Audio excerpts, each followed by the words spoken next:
আসসালামু আলাইকুম সবাইকে, ওয়েলকাম করছি যুবরাজ খান আবির। আশা করি সবাই বেশ ভালো আছেন। ব্রাজিল টিমটা এই মুহূর্তে গড়ে তোলার সময় ব্রাজিল টিমটা এই মুহূর্তে শক্তিশালী করতে হবে।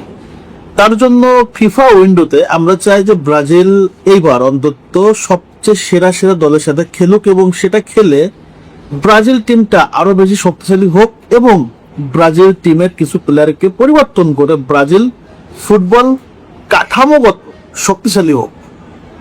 কিন্তু ভারতের সাথে ম্যাচটা দেখার পর সত্যি কথা বলতে আমার কাছে খুবই আপসেট লাগছে এই ভেবে যে আসলে ব্রাজিল ফুটবলটা আসলে কি চাচ্ছে। তারা কি ডেভেলপমেন্ট চাচ্ছে নাকি তারা আসলে ডেভেলপমেন্ট চাচ্ছে না?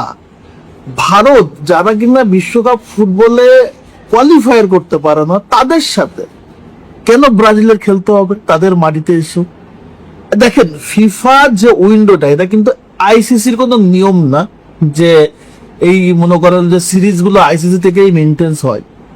এখানে কিন্তু ব্রাজিল ফুটবল ফেডারেশন যেভাবে যাদের সাথে চিন্তা করবে তাদের সাথে কিন্তু খেলা হবে এবং সেটা ফিফা অনুমতি দিবে।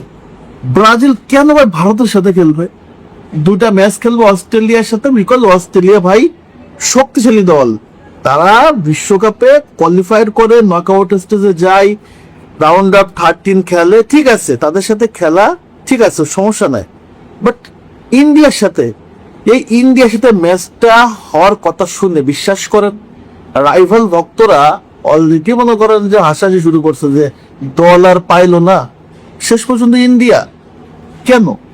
আমার কাছে মনে হয় এখানে অনেক বড় একটা আর্থিক লেনদেনের একটা বিষয় আছে ব্রাজিলের। তা না হলে ভারতের সাথে ম্যাচ খেলার কোন রকম কোন যৌক্তিক কারণ ব্রাজিলের নাই। কারণ ভারতের সাথে খেলে ব্রাজিল কি ডেভেলপমেন্টটা হবে আমাকে একটু বুঝাইতে পারেন?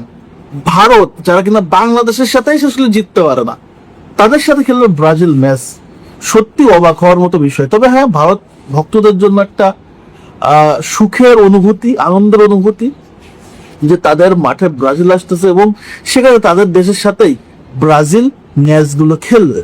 আমার কাছে মনে হয় যে প্রত্যেকটা ফিফা উইন্ডোতে ব্রাজিলের আসলে ভাগ করে নেওয়া উচিত যে কাদের সাথে খেলা উচিত।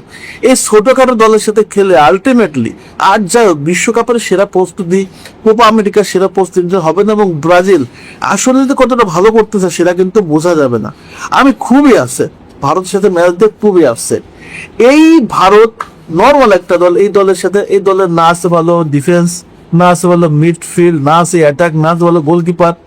এই দলের সাথে ব্রাজিলের আসলে খেলাটা কোন যুক্তিতে আছে? ভারতের মাঠে ম্যাচ ব্রাজিল খেলতে পারতো, এগেইন জাপানের সাথে খেলতে পারতো বা আদার্স এশিয়ার অন্য কোনো দলের সাথে খেলতে পারতো যারা শক্তিশালী, যারা বিশ্বকাপ খেলে।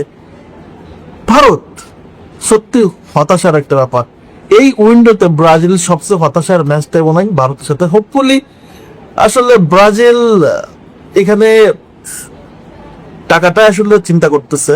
আমি যেটা মনে করি যে টাকাটা চিন্তা করতেছে, বিশাল বড় একটা অ্যামাউন্ট। যেমন আর্জেন্টিনা মাঝে মাঝে অ্যাঙ্গোলো, তারপর হচ্ছে অন্যান্য ছোট ছোট দেশের সাথে খেলে, তখন আসলে ওই দেশগুলো মনে করে যে বাবা রে বাবা, আমাদের সাথে আর্জেন্টিনা খেলতে আসছে, ভারতও সেম, মানে ওই অ্যাঙ্গোলো, তারপরে যে ওই কি বলে যারে গুয়েতেমালা, যেমন ওই ভারত আর ব্রাজিল সিমিলার। অনেকে মনে করতেছে যে ব্রাজিল মনে 10টা 11টা গোল দেবে, সেটা এমন না, হয়তো 4-5টা গোল হতে পারে। তারপরেও ব্রাজিল ভারতে খেলবে ম্যাচ, ভারতের সাথে খেলবে। Disappointing, very very disappointing.